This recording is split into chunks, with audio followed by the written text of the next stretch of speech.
join the Baptist church. That's right.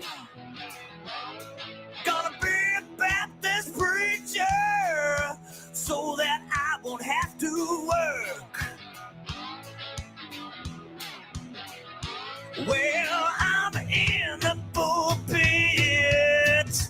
jumping up and down, down, down, down, down. Yeah, I'm in the pulpit, jumping up and down. Okay. Well, I've been hollering good news all the miles around.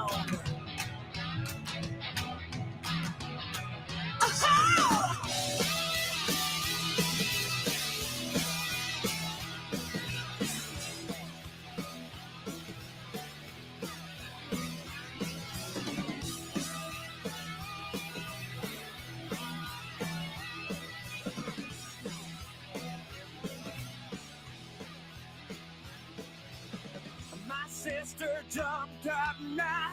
Ooh, she began to grin. Yeah, she did. Well, my sister jumped up. Ooh, she began to grin. She said, good Lord have mercy. Please forgive me for my sins. Forgive me now. Please, please, please. Oh.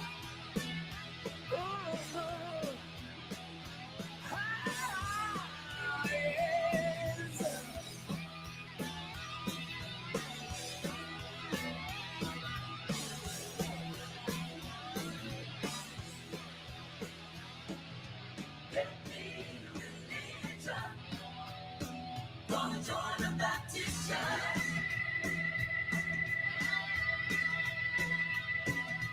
Climb up this mountain, shine down upon our world.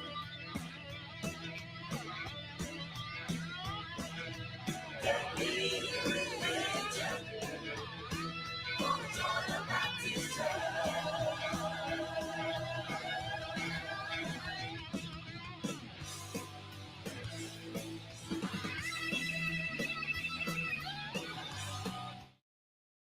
Good evening.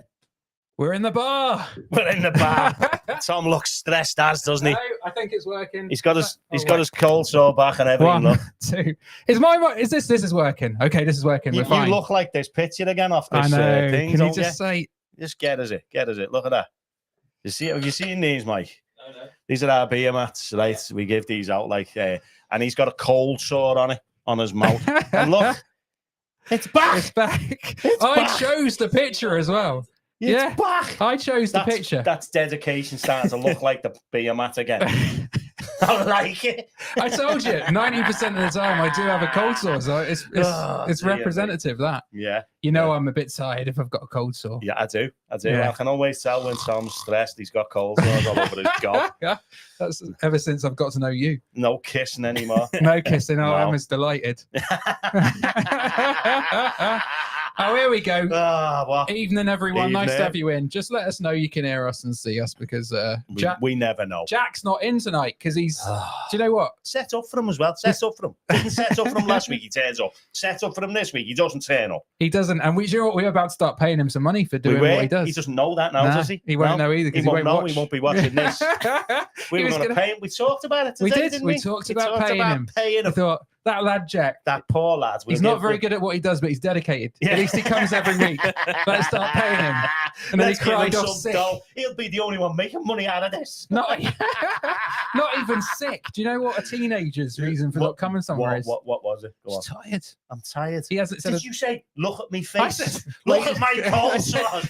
Wait till you've got 3 kids. Yeah. I'll tell you not tired then. My words. Oh, dear. So Jack's not here because he's poor lad. He's So tired. now you're in control. So of I've got the everything again, button, haven't you? so hopefully it's working. But Good. welcome to Finnegan's for Yes, another evening. We're brilliant. back in the bar. Yeah. Pull up a stool. If you're with us for the first time, I know some people will be because There will be. they'll be here for our special guest. Yes. Welcome. We're every Wednesday. We are. Most Yeah. Wednesdays. You're probably in a prayer meeting or something normally, but Or just in Just the for tonight. pub, the real pub. well, in the real pub, yeah. Maybe you're stuck in tonight, but you're stuck with us. And basically, every Wednesday at Finnegan's, we spend the evening having a pint, We do, yeah. chatting to our mates. I'm not going to lie to you. We've been on Carlin for a few weeks now. I know. When are you going to up the game? When am I going to up the game? Yeah. I don't know. Because it's Mine's not. look at mine. Mine's even flat. At least yours has got a bit of life in it. It has. Look at mine. Mine looks like dishwater. I don't know what happened there. What are you drinking at home? Let us know. Let us know what you're on. We're on Carling again. We're on Carlin again, yeah. But let's see we who's haven't got in enough then. supporters. That's what it is. You know, Ah. buymeacoffee.com So if you- /Finnegans. If you want to support the podcast, you can go buymeacoffee.com /Finnegans. And we'll send you some beer mats. Buy us a pint. And you know who did that? Who? Barbara Russell did that. She did. Crumpet Barbara. I've got Crumpet a picture. Barbara, Here we she's on the go. wall because of it. Here she is. Crumpet Barbara with Jim. Hey, Crumpet Barbara. I still miss them crumpets, Barbara. I do. And Jim doesn't really like the show. No. But he's up there. Jim hates it. He's willing to pose for the photo. So thank you, Jim. Thanks, Jim. Thanks Barbara, for taking send- one for the team there, Jim. Lad. Tell Jim thank you. We Yeah. much appreciate it. So if you want to have a beer mat, you can have a beer mat by supporting the pod, or equally by saying the funniest comment tonight. Yes. If you make the Our nugget of funniest the week. comment in our I think descriptions, we should. I think we should test our guest on this. What do you reckon? go on then. Yeah, he's on Here it. is, by the way, here let's is bring Mike him in McGlynn. first. Let's welcome him. Yeah. Here we go. Hello. Nice to see you, mate. It's Good to Mike. see you. You've got You some okay? fans in. You've How got have some I? fans in. Bounce very our good. fans in. Luke, I Bounce don't know our if Luke's fans not in. seen you for a while, but he says the beard looks amazing. Oh, well. Luke. Does it? How long have you, Luke Andrews? Do you know Luke Andrews? I do, yes. Is it?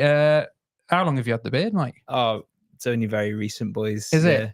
Can you grow that in a pretty quick amount of No, time? this or- is like about 6 months. Nah, it's not. A couple of weeks. Yeah, a couple of weeks. I'm trying It's to good convince to- Amy to let me keep going, see what it looks like. But I grew a beard, didn't I? I looked homeless. You do- yeah, mine's a cry for help more than anything.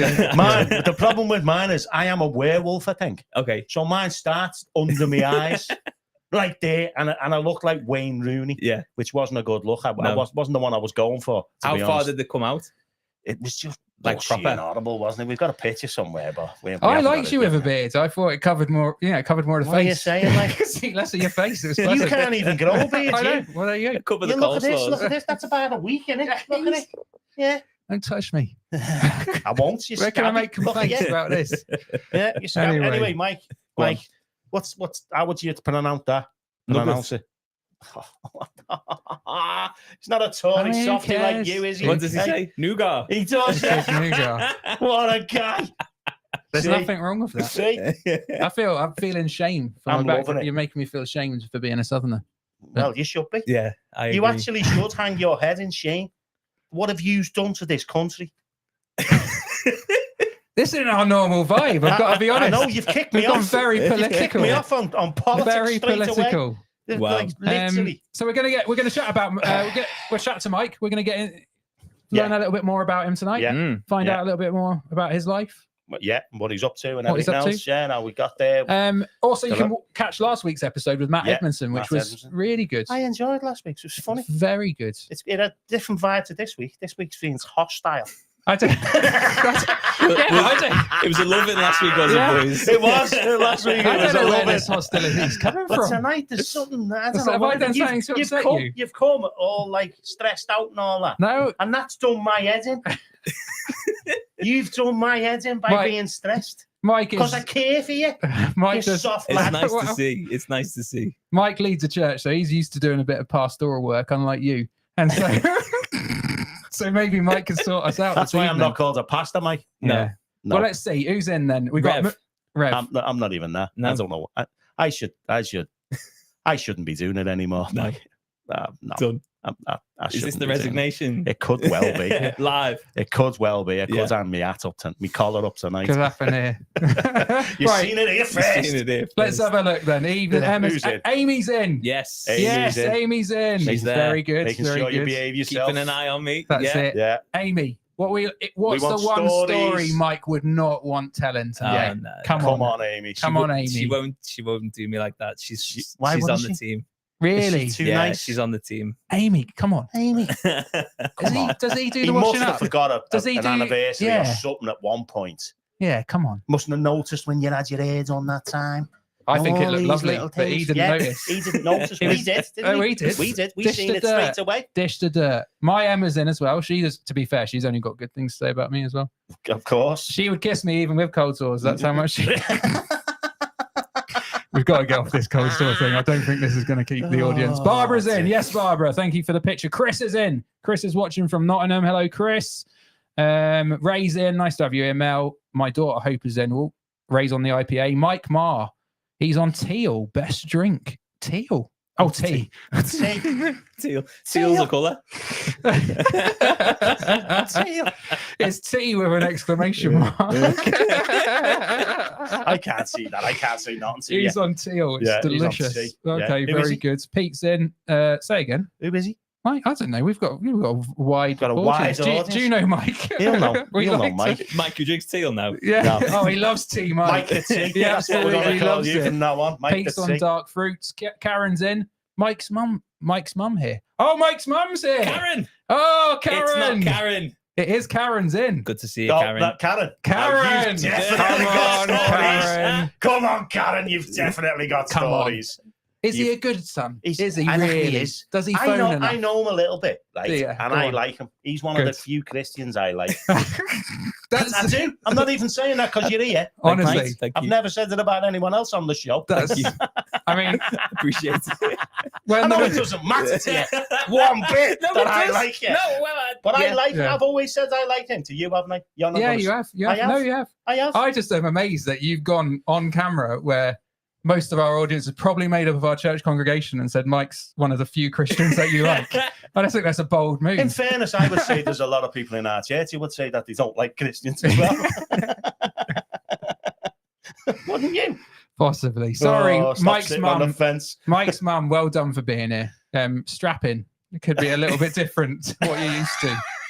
But We're going to look after your son. Don't Is your worry, it'll mum- be fine. Was your mum go to church and all that? Yeah.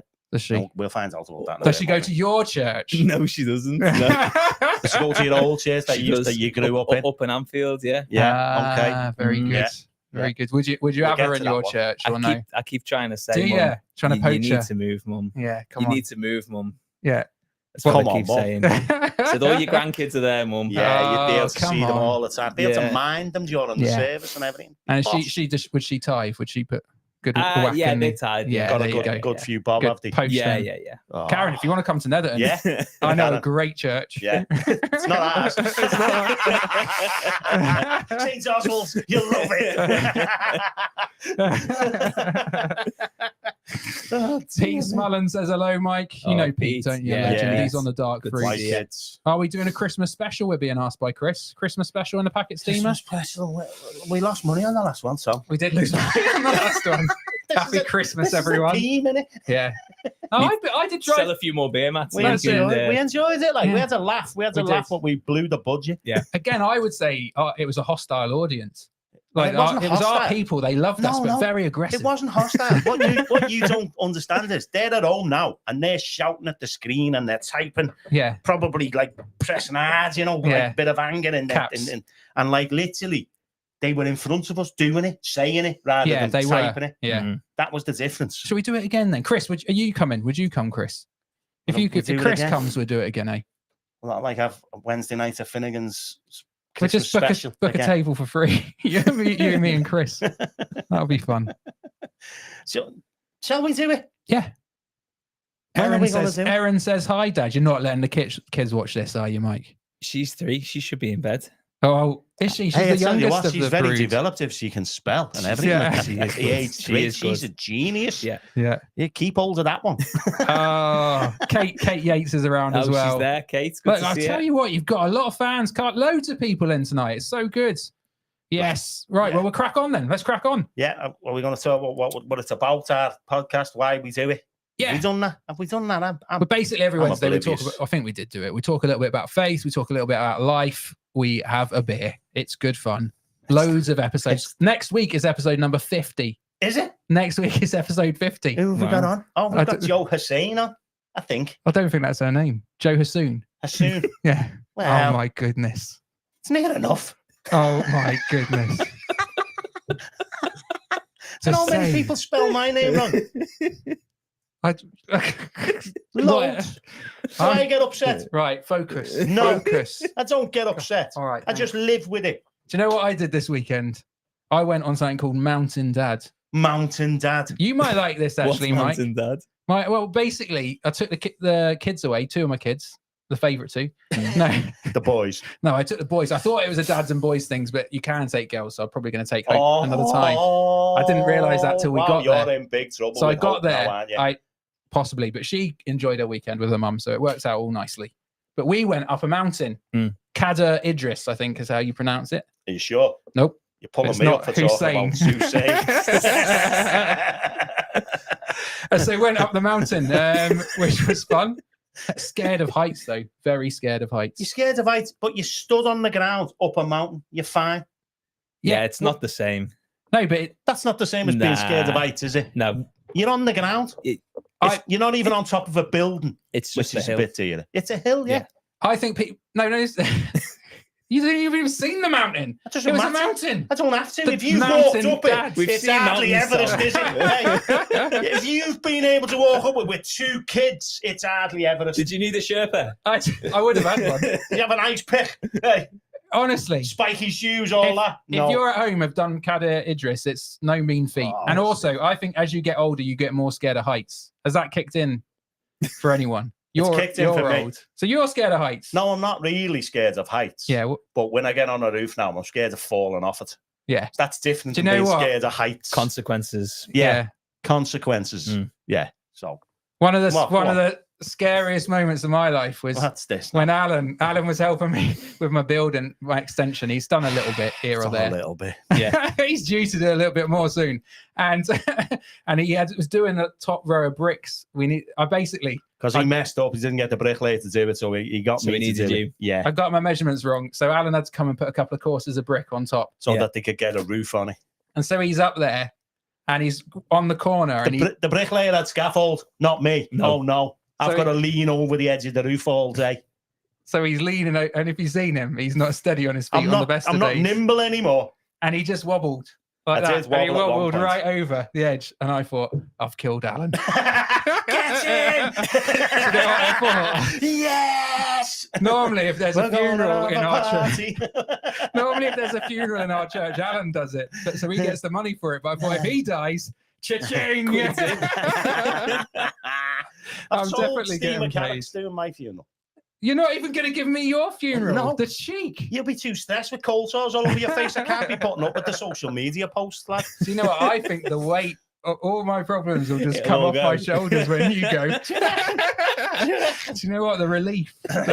So how was your trip? So it was good. That it, like? Well, we obviously went up the mountain, Yeah. Yeah. chilled out, ate our. Did you have a sleeping bags and all No, that? we You didn't have to- sleep outside. No, Where no. did you sleep? Slept in like an adventure center. What, on the top of the mountain? No, we just went up and come back down. It wasn't that big. It wasn't Everest. It's not like. Wasn't big. It can't So be big that's at all. Mountain Dad. Here we go. Mountain. Well, yeah, it was adventurous. So I think there you go. Okay. Have you ever done anything with your kids to show them you love them and try and invest in them a little bit? I kind of brought them up and Did kept you? them in the house for 20 odd years, yeah. Fed Yeah, them. okay. That shows them they're loved. Well, good. Trust me. Good. Dropped them off here and there, became a taxi. Put up with them, put up with their stroppy moods, all that kinds of stuff, yeah. And the screaming at each other and decibels and locking rooms so that the other one can't rob their clothes. And you've got it all to come. They're still young, yours. Wait till it kicks in properly with the senior school stuff. I It'll tell happen. you. It'll I happen. tell you. They're You'll have becoming more than cold teenagers. sores then, son. Even Nicola's in, Carla's in. Nice to have you. Let's have a look. Your grandparents are watching as well, Mike. Oh, Mike. Mike, what is grandparents. it? And Carol, Come on. Wow. Come on. welcome. You've defo got They're not. stories Do you on know what here though? Amy has thrown something. What's she said? What's she throwing in? She says, You can look in the comments. "Don't mention the lobster. Don't Oh, mention okay. the Don't lobster. mention the lobster." Is That's not a bad story. Oh, Amy. It's a funny story, but it's not. That's a bad like a challenge now, Amy. Yeah, He's yeah, like yeah. going. He He's was like, slightly "Ha." nervous. Is that all? If she's gonna Proper go yeah, for it. then that's not it. That's not it. That's Amy. That's a challenge for Are you me. going to tell us about the lobster Yeah, or tell no? us, come on. I will, yeah. Or is that So your story at the end? Or No, that's a different one. go on, tell us about lobster then. So it was my birthday a few years ago, and my mum said, "What do you want?" And I wanted just something to do with like coffee making stuff. So Amy, the package arrived the day before my birthday. Amy received it. She put it in the airing cupboard because she didn't know what it was. Then my mum texted me. We were sitting down. She texted me going, "It's about to get fishy." I was like, well, "What? I don't understand." She said, "I said, Amy's mum text you." She goes, "Yeah." She goes, "What does it mean?" I said, "I don't know." She said, "Oh, all will be revealed." She said, the next text. I was like, "Has something arrived from my mum?" She said, "Well, something came like yesterday, but I thought we put it in the airing cupboard." So we went upstairs. Amy just screams, holding this parcel. She throws it on the floor. I said, "What?" She goes, "It's alive! It's alive!" This white box was in the airing cupboard. We get it out. It got cable ties around and I clipped it. Open it up. There's a live lobster inside this box thrashing around. No. It had been sent from Scotland. They freeze them and they put them in ice blocks. And so they come couriered, like frozen. So they don't move when they're frozen. But she put it in the airing cupboard and thawed it out. And so now it was just alive and angry inside this box, going absolutely nuts. And so I've just got this live lobster thrashing around the kitchen. So I was like, what are we going to do? So either we've got a new pet lobster or I've got to kill this thing and like, eat it.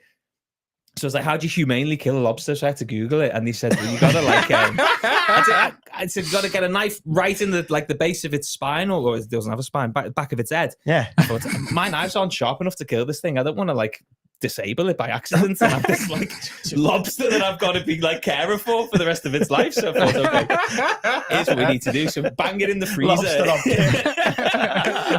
Right, put it in the freezer so it slowed it down. Then you get it from the freezer, you put it in the pot, and then you boil it, and it kind of just does it quickly. Oh, so wow. Yeah, we sorted it out and we ate it that night. Little mate, yeah. Wow. Yeah. Wow. So you didn't get the coffee? They didn't No, get she did me that as well. She's very generous. My mum, very generous. What a mum. But she just randomly sent me a lobster. So my next birthday, I was worried which live animal was going to arrive on the doorstep for me to kill and butcher and eat. But that was the end of it, yeah. I've never had lobster before. I've had lobster tail. It was nice. Is it? Yeah, it was nice. Is a lobster would count as fish? Because I've got quite a serious allergy to fish. Here we go. There we go again. I've got quite an allergy to He was fish. sick once because he had a random prawn or something, an off one. Yeah. And now he's got like an allergy to fish. So You won't touch it. I would love to, but I can't. No. Listen. You know, you haven't got an allergy to fish. So what do you do with a lobster? The lobster's alive, it's frozen, and then you stick it in the hot water, and that's what kills it. Yeah. What a way to go! What a way to go! I'm not sure it was on its top 10. It's like in the freezer, like, oh my goodness, I'm cold, I'm so cold. You're like, oh thank God, they're taking me out. Then before you know it, I wish I was in the freezer. Oh dear! So you had to smash it all up and eat it properly. Yeah. Yeah. It was good. Yeah. Wow. With I've only had the tail; it was already open. You know, I just scooped it out. You have to use all the scissors and that, and it's a whole deal. Smashing it with hammers and all sorts. Very good. Luke reckons your mum must be a good tither at church because she's giving out lobsters for birthdays. I can imagine they're not cheap lobsters, are they? Nah, not a live one anyway. They don't sell them in Aldi. No, so I don't know how much I think they you are. can probably get a frozen one in in Iceland. And Iceland, you can't get a lobster in Iceland. What are you talking about? I'm having that in Iceland. Yeah. Christmas time, definitely. Yeah, defo. I bet your Iceland's got lobsters in. Somebody can go online, surely, in the comments. Someone Google it for us and check. Has Iceland got Christmas? How much do you want to bet? No, how much have you got? Well, I'm not right. We're a little gentleman's agreement. What should we bet? A gentleman's agreement. Who gets lunch tomorrow? If we have lunch together tomorrow, who gets that? If you just blew yourself up, haven't you? We're going for lunch. We're going for lunch tomorrow. So who's going to pay for lunch? I thought we were paying after this nonsense. No, this is still costing us money. Yeah. So whoever, there you go. Have a look on Iceland. Who's paying for the lunch tomorrow? And it's not a lobster lunch because obviously I'm allergic, but we'll have something. Chris Connell's in. Toby's in. Because I bought one a couple of years ago from nice to see you. Hey. Well, that's just cheating then, isn't it? No, it's not. You never asked me. God, people are really engaging tonight. It feels aggressive. They must know Christmas is coming. I told you brought the vibe. Aldi sells lobster. Does it though, Ray? I'm not buying you lunch as well. Yeah. It does, doesn't it, Ray? It does, Ray. It does. Tao is in. Tao's not been in for a while. Nice to see you She's again, been Tao. out running. Has she? Yeah, she's training, so we can go to Finnegan's bar in Minneapolis, is it? Yeah. Minneapolis. We're going. Do you know anyone there that we can bunk with? I don't. No. Sorry. No Hillsong Minneapolis. No. No. No. We could launch it for you. You Yeah, should. You should. We could launch it. Wouldn't last very long, but Yeah. We'll get into the Hillsong stuff Let's- a bit. I'll yeah. leave it for. Well, let's get going. Let's find No, out I a want to little talk bit. about this radio station. Where's this fella who hasn't? So, Mike, Yes. He'll know. we were gonna. This was about to go big time, wasn't it? Basically, massive. We had Huge. It's pretty. You know, It's pretty big already. it's pretty big. Yeah, yeah, already. yeah. Wow. There's like 20 people watching. It's big among the it's big among the McGlynn family tonight, It isn't is, it? yeah, They yeah. love it. Yeah. You're welcome. Thanks for that. Doubled our figures. Yeah. We've got the whole. They're all there. We've got 3 generations of McGlynn's watching tonight. Mhm. I don't think we've ever more. had that before. More. 4 generations of Yeah. McGlynn's. Four generations of the McGlynn family. Wow. That's a record. No one else has ever done that for us. No Thank one's, you. no one's brought the generations. Your in. family must like you. What's, They do, are you yeah. nice? Are you really nice? That's We're going to right. find out. My mother doesn't even watch this. No. She watches every so often Yeah. to rant at us a little bit. And then she. Well, she can't spell, can she? So she No. starts writing stuff and we haven't got a clue what she's on It's about. ours. She's going mad now. Well, we had a radio station contact Tom. Yeah. Because everyone contacts Tom. Yeah, yeah. Like, for some reason. Don't know why they don't contact Because me. they know they're going to get a response from me. Yeah. Go on, carry on. And they were keen. They were Super keen. what would they call? Connect radio. Yeah. Online kind of thing. You've Mhm. never heard of it, had you? Neither had we, to be No. honest. But I'd heard of it. I hadn't. I had. Nice. And Yeah. then, And then wanted to meet us to talk about going on the show, presenting a show on Yeah. there, like, and all this sort of stuff. And then he must have watched an episode Yeah. because then he cancelled on the day. Yeah. It was only a Zoom. He had this is an excuse for What'd he cancelling say? a Zoom. Yeah. He had child care issues. We've all got childcare issues. Zoom was invented for childcare That's Exactly. issues. exactly what it was Yeah. invented for. Yeah. That he could sit there with the kid on his knee. It wouldn't matter, And- would it? And Right. it hasn't been. And he picked up. hasn't rescheduled. No. No. We've been binned, haven't we? You Don't- have. Don't Defo. call us. Yeah. We'll call you. Yeah. And they ain't calling. No. We've So, also got a shout out for Dan Bellamy, haven't we? He's not watching Dan's tonight. all right. Been Yeah, a bit, Dan a bit not well. will on listen and catch tests. up. So, evening, Dan, and Evening, Miriam. Dan. Miriam will give you a little shout out. Miriam will give you a shout out in a minute. Nice. We've got your question. Oh, good. And, Evening, this Natalie. question. Nice to have you with us, Natalie. Chaz is in from Australia. Nice Yeah. to have you with us, Chazza. G'day. He's in Sydney, Good day. Hillsong, Sydney, Chazza. Good day.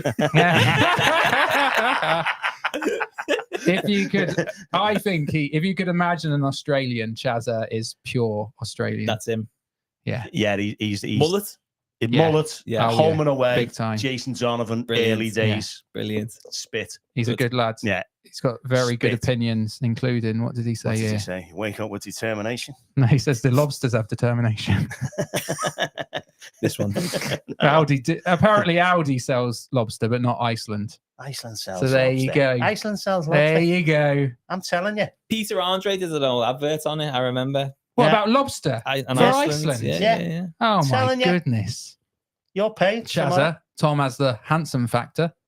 Chazza, do you fancy Tom? There's something going on here that I have not. I am He not. spelt your name wrong. Alan has the X factor. See, I told you. Mike has the lobster factor. Been saying that We're for not years. sending you beer mats to Australia. Very good. Let's find out. Can we find out a bit about our guest now? Have you got anything else you want to talk about? Nah, I don't know, Everyone's it's up to you. chomping at the bit, aren't they, Yeah, to talk to our So- guest, Mike. So, Mike, Hi. nice to have you on, mate. Good to see you. Thank you for having Little me. round of Little applause round to of you. applause that you can't hear because you took Yeah. your greasy headphones out. Health concerns. So, no, we keep the same We keep the headphones same every ones, week, but they share them. but Mike pulled his out and they were full My of friends, earwax. no, I've And got to he's have in ears on decided against Sunday. I it. can't be wearing them. Mike, tell us a little bit about yourself, mate. Where you're from, obviously, a long generation, many generations of McGlynn. Of Yeah, McGlynn's. that's right. Yeah. Yeah. I'm Hey. from Liverpool. Oh, yeah. Born and raised Anfield for 19 years with our Karen and Peter there, which Nice. is lovely. And then moved to the ghetto in Smithdown. Oh, Right. yeah. Was a student, went to John Moores Uni, did sports development at John Moores, and then married Amy shortly after that. We moved to Walton Village, which was moving Sounds up in posh. the world. Yeah, very That posh. does Yeah. sound Yeah, posh. it is. Yeah. Woolton Village Is is it? nice. Yeah, nice. Very nice. Yeah. Yeah. We were house sitting for somebody who was working for the Qatar national football team. So they bought this house in Woolton. Wow. We knew them. They got headhunted, moved to Qatar. We're there until the World Cup, just gone. And they went, do you want to live in our house for us and keep it ticking over? Because they were doing building work. So we were like, yeah, sure. Yeah. Wow. So it was a pretty good gig. How long were you there for? 8 years almost. Wow. Was that just really gutting when they came back? When they did they move back in the end, or did they sell it? Didn't or- you change the locks in them 8 years? We didn't Sorry, want to. We didn't been want here to. 8 years. Squatters' rights, it mate. was an old house and it was falling apart, and we were quite glad to move out. To be honest, it Oh, was yeah. great while we were there, but we've bought. Did you manage to save up while you were there? Was that a good time? Yeah, That's good time. That's good. And so we've bought a place in Netherley. Now we're there. Yeah. It's been there a year and a half. Very good. Yeah, our own little place. Nice. There's bits in Netherley that are nice and bits that are rough as toast. I don't think I've ever been to Netherley. No, you probably haven't. No. Where is it? Is it south of the city? Is it? It's the other end of the motorways, isn't it? Basically. Yeah. So Down you- the end. Are you in the posh bit or the rough bit? My close is nice. Yeah, Is it? really nice. My estate isn't, but my Yeah. close is nice. That's what that meant. It's a diplomatic The neighbours answer. might be watching. I'll tell you, I've never experienced Halloween until we moved to Netherley. Like where we were in Woolton, nobody did it. In Anfield, Too posh. it was just fireworks and antisocial behaviour. Yeah. Yeah. But Netherley, everyone's out on the street dressed up. All the kids are out. It was nice, really lovely to be like in a community. It's fun. Yeah, I spoke to Tao and she said she would always go and do Halloween when she was younger in Formby for the good sweets. Bit of a walk, though, isn't it? To Formby from Nether. I think it was a dad's tactic. Get her out of the To house. get the good sweets. Yeah, you go and get the good sweets. See you in 5 hours. So yeah. Yeah, and Halloween's it's one of them weird things. Halloween, isn't it? I don't know whether we even should bother with talking about that, but it's one of them weird things that divides people a little bit. How engaged should you be as Christians and stuff? In the past, I'll say what I was. In the past, I was like proper, almost, against it totally and all that kind of stuff. Now, I just see it as a bit of fun for kids, and I know there's a dark side to stuff. I know all that. So before anyone starts writing in and calling me a heretic or whatever else you want to call me, chill out. We're just having a chat in the bar, right? See the hostility tonight, the aggression. I know there's a dark side to the occult and all that. I know all that, but what I see in a lot of it is just people having a bit of a fun time. Yeah. What they do nowadays. In the past, I would never have opened the door. No. Now I do. And do what? You don't give people sweets. I do. You don't. I do. I can't imagine you giving people sweets Why on not? Halloween. The little kids open the door to you. Oh my word! They're with their parents, aren't they? No, it's not that. It's not Just 1970s, you know what I mean? The grumpiest man in the world, and you're there with sweets. You bought sweets and give them out this Halloween. Yeah, I'm flabbergasted. I've done it for the last few years. Have you? Yeah, to you. You probably are behind the you've door, got- don't you? Hey. You've got a soft side to yourself, haven't you? I'll see. Not always what I look. I know. Feeling sorry for you with your stupid cold sore. It's nice you're softening with each other tonight, lad. That was a nice moment. Then we're getting back. Honestly, we're all right. We're all we right. don't normally have this level of hostility. I don't know. It feels it's not like hostile. I'm just worried about you, Davy. so kind. This is definitely. I've talked about this all the time, but it's a Liverpool thing, isn't it? If people are angry and aggressive at you, they're like saying, "I love you." Yeah, I wouldn't go that far. He's fishing. You're all right. You're all right. You're all right. Yeah. So, Mike, I yeah. feel like maybe you've got some lovely parents and grandparents here. I feel like maybe you grew up in a Christian home. Is that right? That's right. Yeah. Like, I can feel the Christianness. Yeah. You can. Yeah. You Like can in a feel it. lovely way. Like that's lovely that they, they In a come out nice and way. support you and all that on this. Yeah. Grew up very happy in church. Yeah. It's funny. We the pastor of our church is still the pastor now. He's 80 years old. Owen, his name is Welsh. Owen Welsh guy. Rowlands. Yeah, Owen Yeah. Rowlands. I remember he And- come to our church Yeah. years and years ago. Sorry, we carry on. filmed a video for him for his birthday last night. So it was nice thinking back to like growing up in church and just like saying some nice things about him. And yeah, it was lovely. We had loads of people around us that loved us and people that we loved. So it just was such a nice childhood, such a nice time growing up and doing sleepovers and fun worship Yeah, I The mean, because whole kids deal, can, yeah. some kids can like grow to not like it. Mm. My kids sort of had that phase where they didn't like it. Do you get what I mean? But now they look back, now they're in their 30s, they look back and go, it was boss. Yeah. Do you get what I mean? Yeah, yeah. Because you've got a gang of mates all the time, where a lot of kids are isolated, even nowadays, aren't they? Yeah. Parents won't let them out, scared of stuff happening to them or anything like that. And it's kids that are hanging out with parental input. Yeah.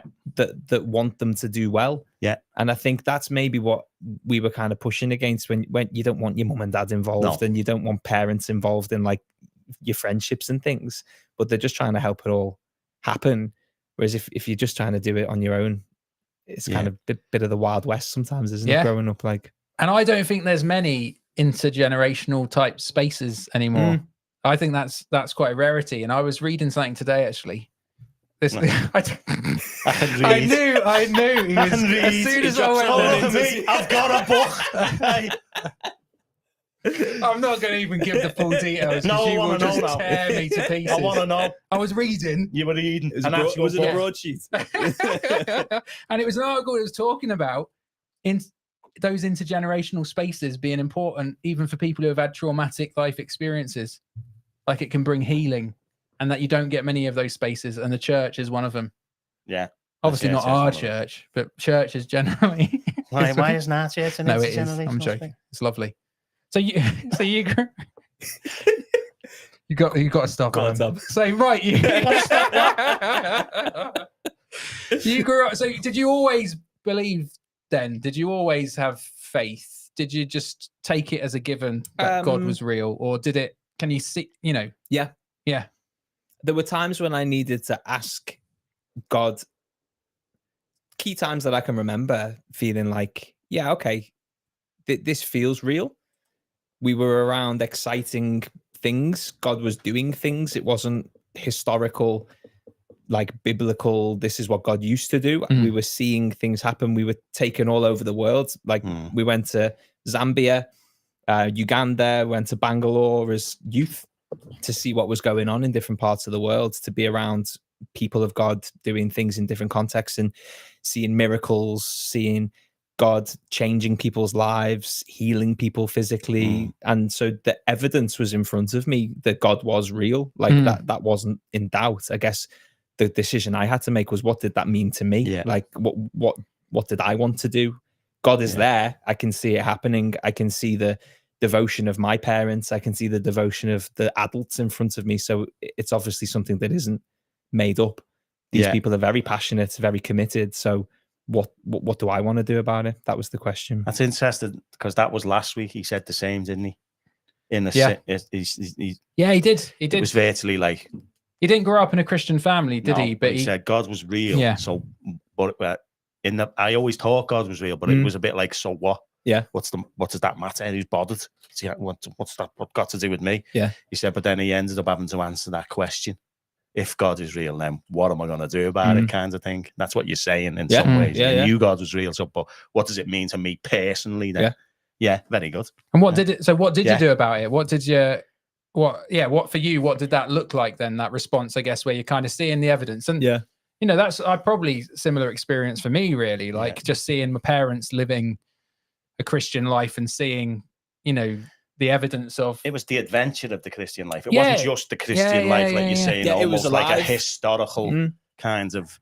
It was the adventure. You're both kind of talking about that. Yeah, yes, it's a very similar experience I had, where we'd go to other countries, and see people's faith come into life in those kind of spaces. Seeing, at home, parents, not perfect by any means, but trying to live by faith, and it just looked fun. It looked fun, which is not necessarily something people would always think about church. But I think there's a living faith, that we might call it, where you can see that it makes a difference, and that actually so I guess that I'm interested then, for you, what did that look like then, that response? Where was that a certain age when you thought, okay, so what? I was chatting today, Emma's doing an Alpha course in the church, and lots of lovely people come in, and Alpha's always it's always a win, because people can just chat about whatever whatever their beliefs are. But again, finding increasingly, this one woman was talking about, for her, she's always had faith, but similar to what you're saying, she's come into a place where it's like, so what are you going to do about it?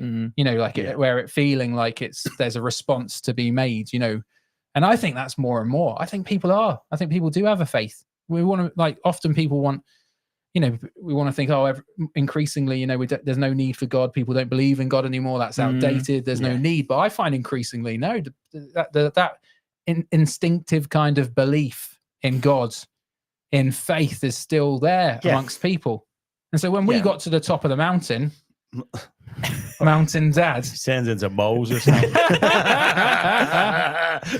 With the commandments under your arms. Two tablets. That's iPads instead.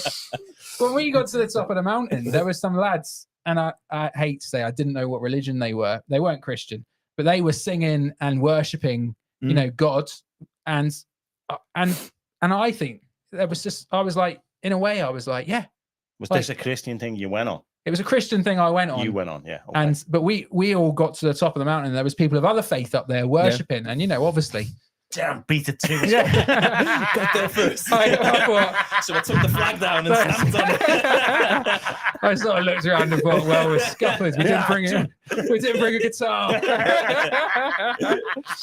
But I thought, no, there's something about, obviously we would have a different opinion on, about who God is and the way he works, but just that's something about being up a mountain, being, that people have, being close in nature, up high, that people have historically and continue to. It just draws something out of us that there is a God. There's something else there. It's the general revelation of God, isn't it? That's what they call it. It's the general revelation through nature and all that kind of stuff. Yeah. That there's something behind all this kind of. And Shazza said it, and Shazza, still, would say he's got no faith, but just that sense of waking up with a sense of thankfulness for life, or thankfulness for people, and that kind of. I just think that sense that is just in everyone.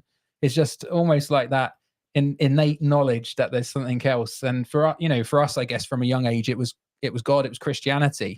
But that at that point of decision, like, what are you going to do about it then? Yeah. And so that's a long-winded way to say, what did you do about him?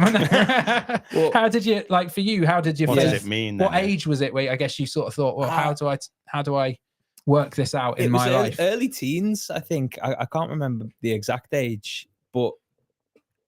I think the idea that there was a creator,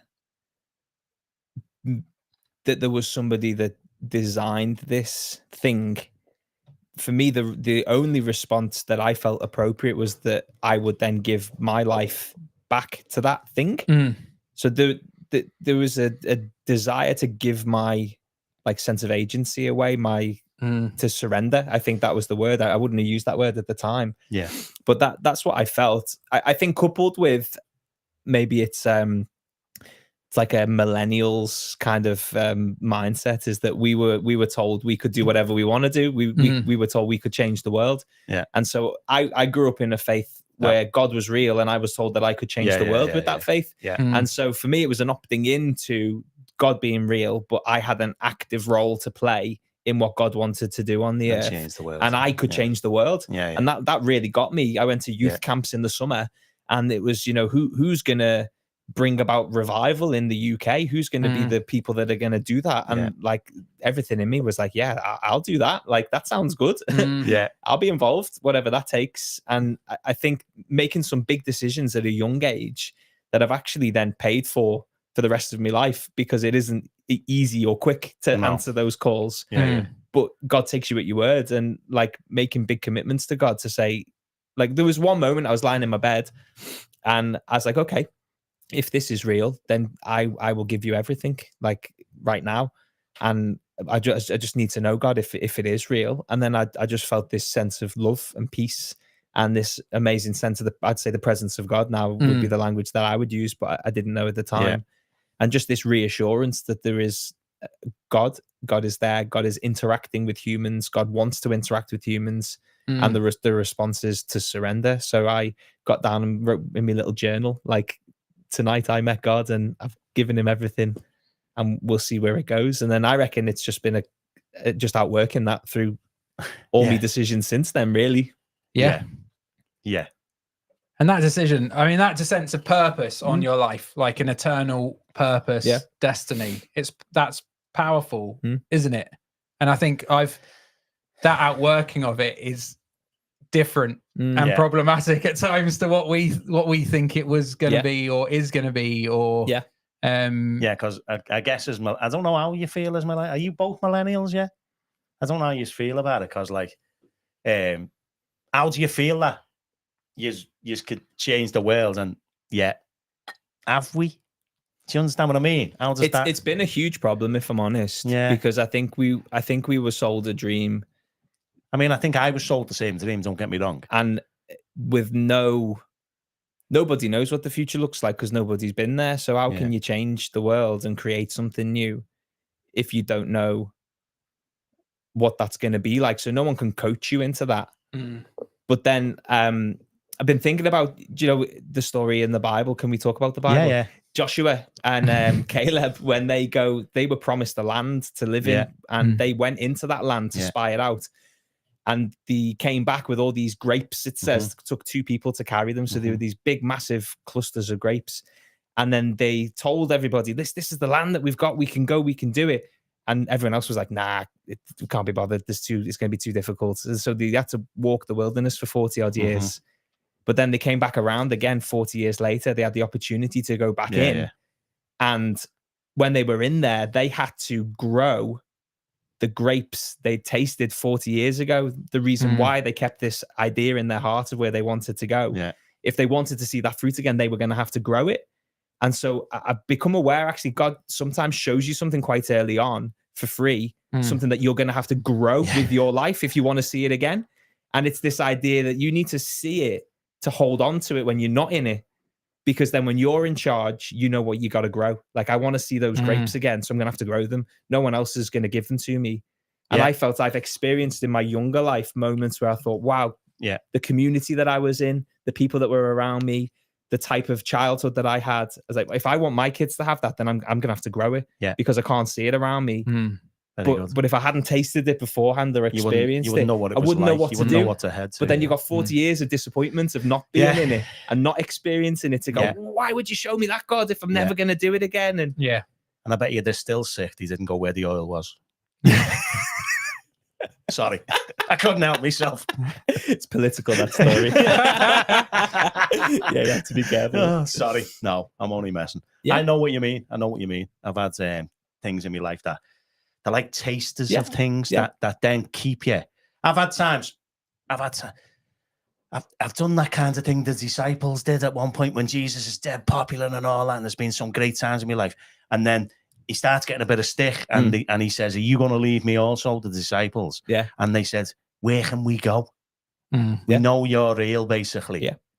You've got the words of eternal life, they say. But so we know you're real. Where can we go? And I've had many of them moments where I've said, God, it's not fair that I know you're real. Yeah. That's not fair.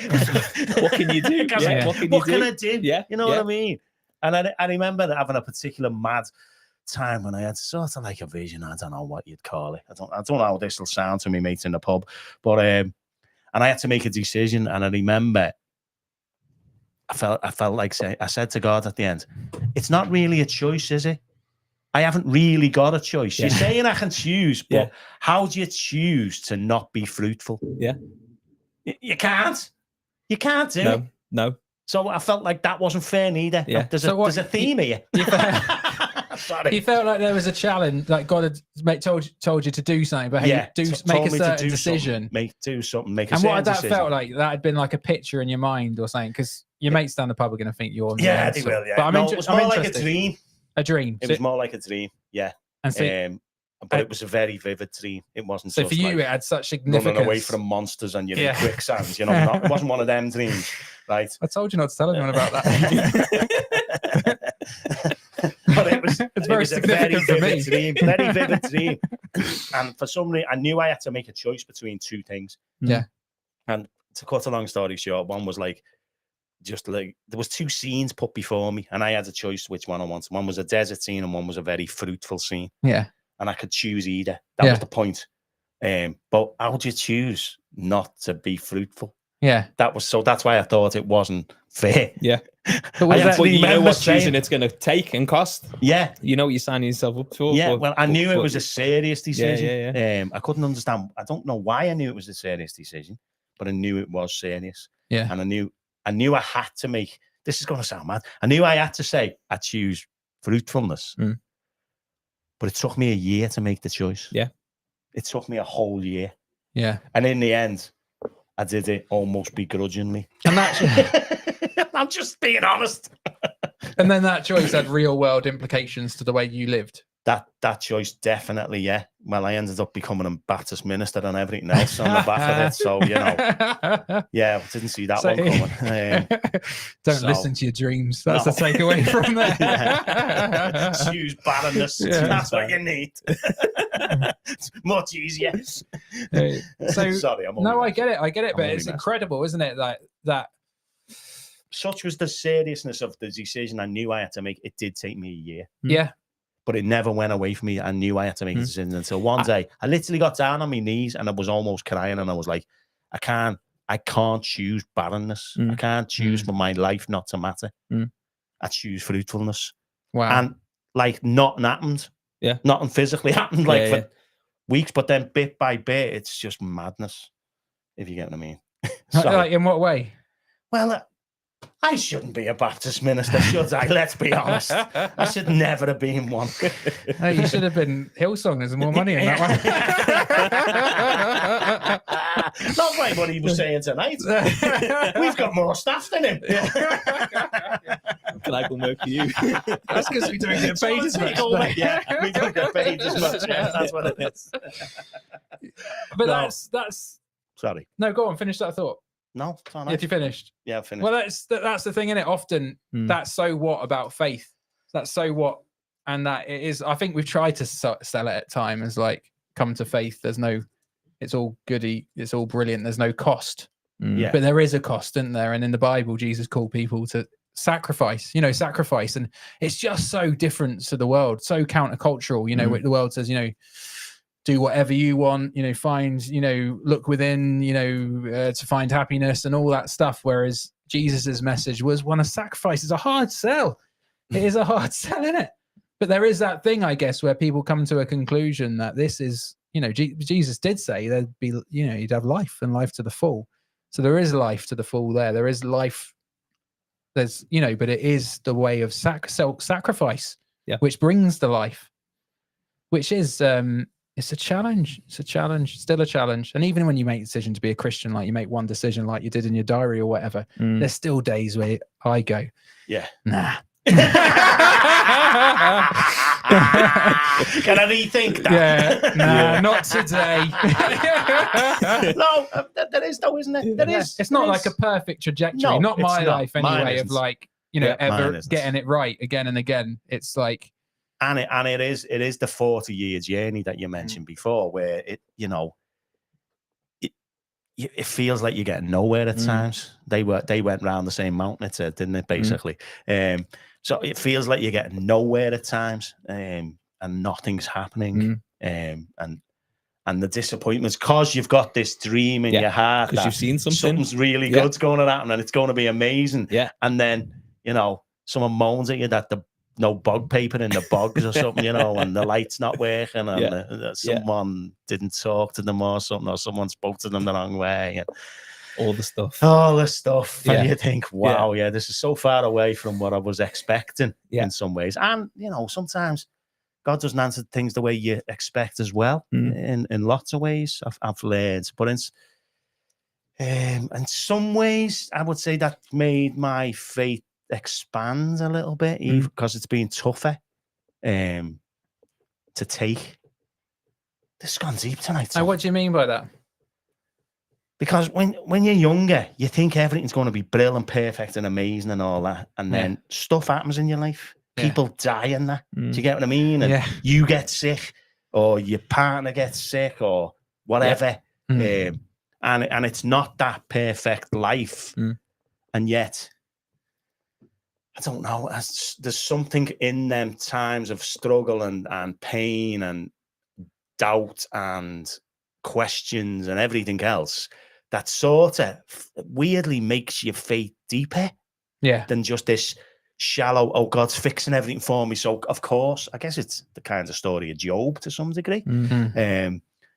God's fixing everything for me. So, oh, it's amazing. My life's amazing, isn't it? You know, and all this. It's actually when the struggles that you have them moments where you say, not today. Do you get what I mean? And like, you mean it. Do you get what I mean? I'm not.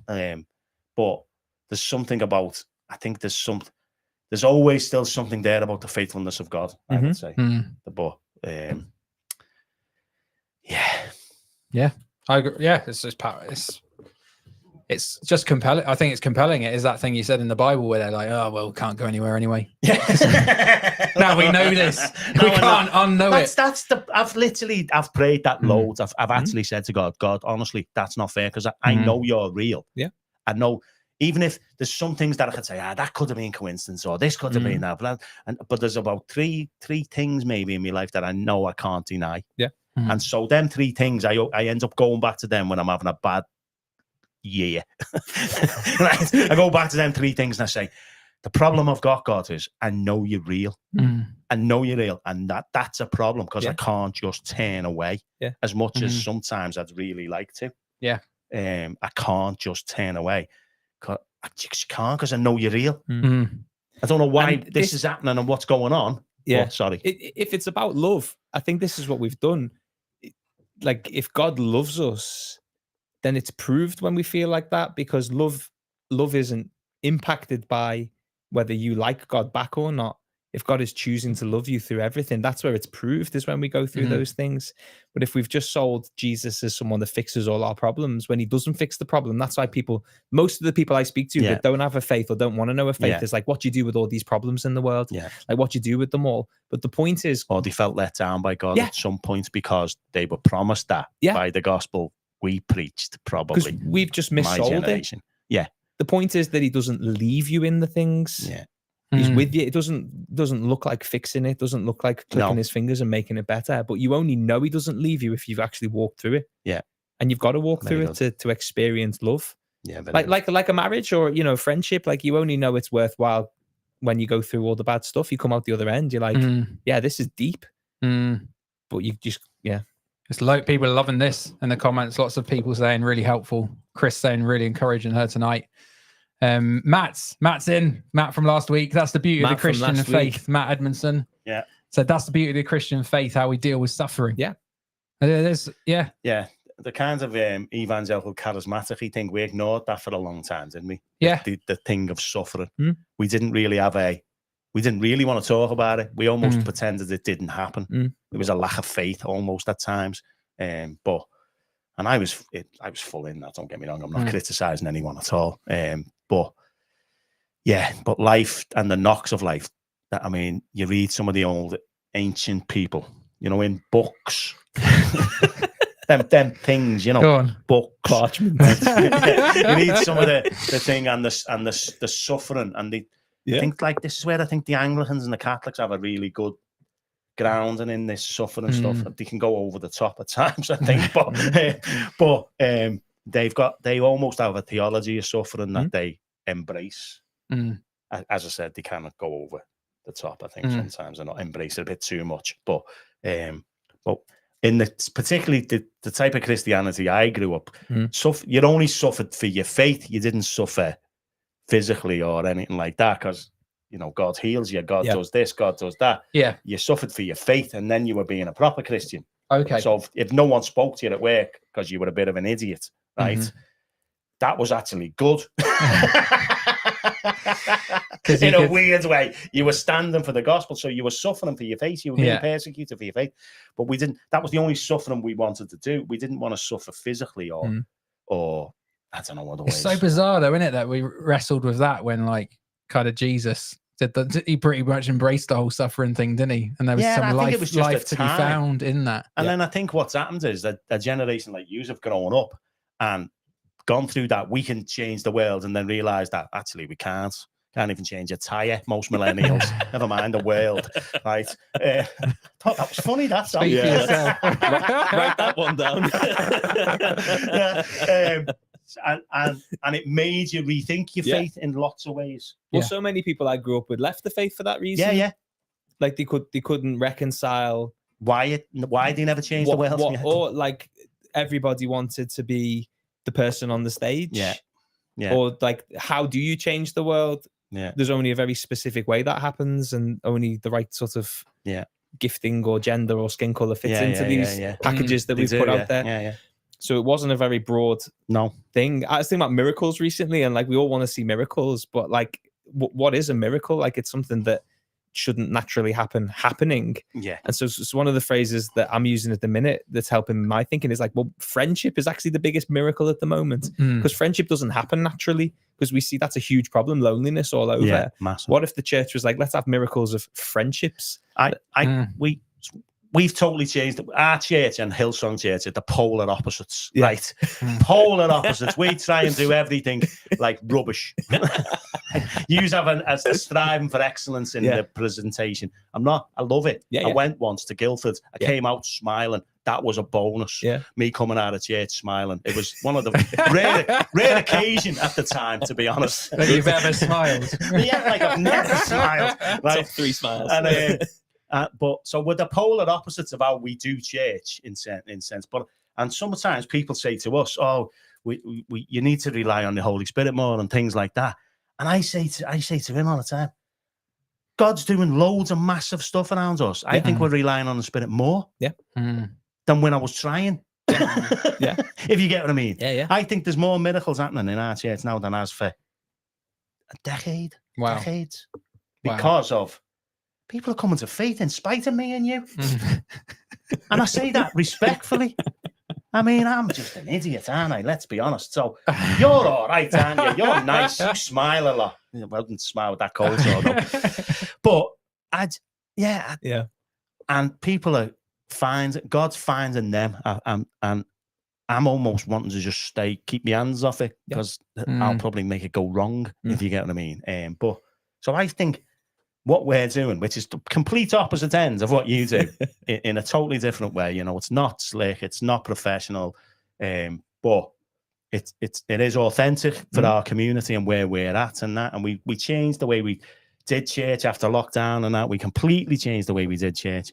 And yet I would say now we're seeing more people come to faith than we have since you've been at the church. Yeah, for sure. Brilliant. Yeah. And before that, but since you've been at the church in 10 years or whatever it is. And what I love is it's there's that honesty about it, that people coming to faith are finding, I guess, there's the so what, you know, we talked about so what. So if God's real, so what? And they're finding some purpose in that. But there's an embracing and acknowledgement of suffering within that. Yeah. But the sense that God is in the midst of the suffering. And that actually, I think the brokenness and all that is like, just come like that and don't have to pretend. And that actually, and some of when we had baptisms recently, and you get them up to give us a bit of their story and that, some of the stuff that they're coming out with is profound, and we definitely haven't taught them that. Do you understand what I mean? Yeah. I'm not like, you know, he's a good preacher and that, but we don't teach them that. In a sense, we're quite I would say we're quite basic in what we do. Would you? Is that fair to say? Yeah. And deliberately, I'm sick of trying to find out what the Greek of this meant and the Hebrew of that meant. It doesn't mean anything to the man in the street. Right? But if people do that, great, whatever. Sorry. I'm going to get myself in so much trouble, aren't I? Go on, carry on. I'm letting you hang yourself here. Yeah, thanks, mate. I'm looking after you, trying to get you some balm for your cold sore there and all that, and you're like, just go on, kill yourself. Go on. Yeah, I forgot what I was saying. I love it. But I think what you're saying is that people aren't taken from the platform in your congregation. Yes. It's happening in their lives. Yes, that's exactly what's happening. I think that's it. I think like the old model of church was like drilling like for oil, and then if they found something, they build a wall around it. They try and sell it to people. You'd have to come to the conferences or buy the book to get what they had. Yeah. And that's finite, like it runs out. And what do you do when your oil runs out and you're in the dark again and you don't know what to do? You got to go back. You got to get more from the person that's found it. I think that's done. I think it's renewable energy. It's solar panels. So churches, you got to be the expert at teaching people how to install solar panels in their own house. So that you can draw from power in your house. I like this. You can fuel yourself. That's the role of the church. Is like you've got to tap into God yourself. That's you've got to have a exactly devotional what we life. do now. You've got and that's when life happens where you don't see it. So I deliberately don't tell people what they've got to believe. I say to them, I put some stuff out there every week. Normally we put some stuff out there, but we never say this is what the Bible says. We say, what do you think of this? Go think about it. Go and sort it. What do you think? How's this going to affect your life? How, if it will, even if it does, if it doesn't, hey, crack on. Because if you think about darkness, then as like trouble, when you're facing trouble or you're in darkness, if you're dark, how do you light the room up again? Like you got to go back to the church all the time. It was always the pastor's got to solve the problem, the preacher's got to solve the problem. Someone else. Where actually God wants to connect with every home. Told you he was good. It's good that's why he's at the Hillsong, isn't it? It is. That's why he's got that gig. and we're stuck in Netherley. Did you write a thing down about the solar panels? We can use that. We can use that. No one's watching this. We can use that, Sunday. Can't we? Use that one. We might mess Get it your up. own solar panel. Renewable energy. Yeah. Wind sustainable. Can't afford solar panels anyway. No, I think if we talk about those miracles, and I do believe, I do believe in miracles. I believe in healing. I believe God wants to do that. I also know, people are dying. It's happening all the time. We're all going to die. And that ultimately... Quicker than we think. Ultimately, there is still that hope, the hope we find that actually God's going to make it all right in the end. And some of that world-changing stuff isn't going to happen in this life. It's going to happen at the end of time. God will ultimately sort it out. And I think that is a big part of the Christian hope. The founder of the Christian hope died. Like, there was death. That's a real part of it, that we're all going to, that God will make it all right eventually. God will. And that is what I think, in that sense of injustice that people have, that cry out for like, what is going on? This nonsense, this shouldn't happen. I think God, that belief, Christian hope is that ultimately God will sort it. And I think that's a compelling story. And the only other thing I wanted to share. Go on. I once went to a conference when I was younger, and I always remembered this. There's an American preacher who got up, and there was kind of a real fascination with miracles and all that at the time, which again, I was fascinated. I am fascinated. Miracles are fascinating. But he got up and he had some pictures basically of services he'd been in, and some of your mates at a pub will think this is mental, and I do think it is a bit mental. But he'd been in services, and during the worship they'd then found like stones, like precious stones or something in the meeting, or whatever like that. And I've got a story about this. My head just goes, like God could do that, and maybe that's real, but I have to admit I feel a bit cynical about it. And then I think like, it never happens at a manual. Do you know what I mean? So you can let me finish my story. Sorry, I haven't finished. And so dramatic pause. You haven't finished. I'm building. So basically, there's that going on, but he talks about it for a long time. It was really fascinating, and I was excited and fascinated about it. And you think, that'd be cool if that happens here. And then anyway, and the next fella got up, and we'd seen all these pictures of stones. He put up all these pictures, and this next fella got up to share a little bit about what his church was up to. And he was like, let me show you some of our precious stones. And I was kind of like going, flipping heck, is this happening everywhere? People. Like, and he got up, and he showed a picture, and he said, this is Darren, who's been addicted to, heroin for the last 20 years. And, now he's found family. And then, and I was weeping. I was genuinely weeping. It was better. It was better. Diamonds. I was like, that's the miracle, like that is the miracle, isn't it? And that's what gets me in Emmanuel. Fabulous. When people, that's the people. It's the people, isn't it? And that's what I think, Chaz is saying, that people are a gift and all that, and just seeing the value of people and seeing people come out of places of suffering and all that in this intergenerational space we're talking about. And that's the beauty of the church at its best. That's what it is, isn't it? It's that recognition that we all suffer, we're all broken, but the hope that God can do something about it. And what were you going to say about stones? We were in a Baptist ministers conference, so you can imagine how exciting that was. Right? You can imagine the miracles there, can't you? Hey, and our regional minister, Phil Jump, who we've had on here before, and he watches occasionally, he found a diamond Go on the floor. Yeah. And he was like, wow. And I went, some people were thinking it was that kind of thing that you're talking about. Yeah. But we were in a hotel. It was a wedding venue.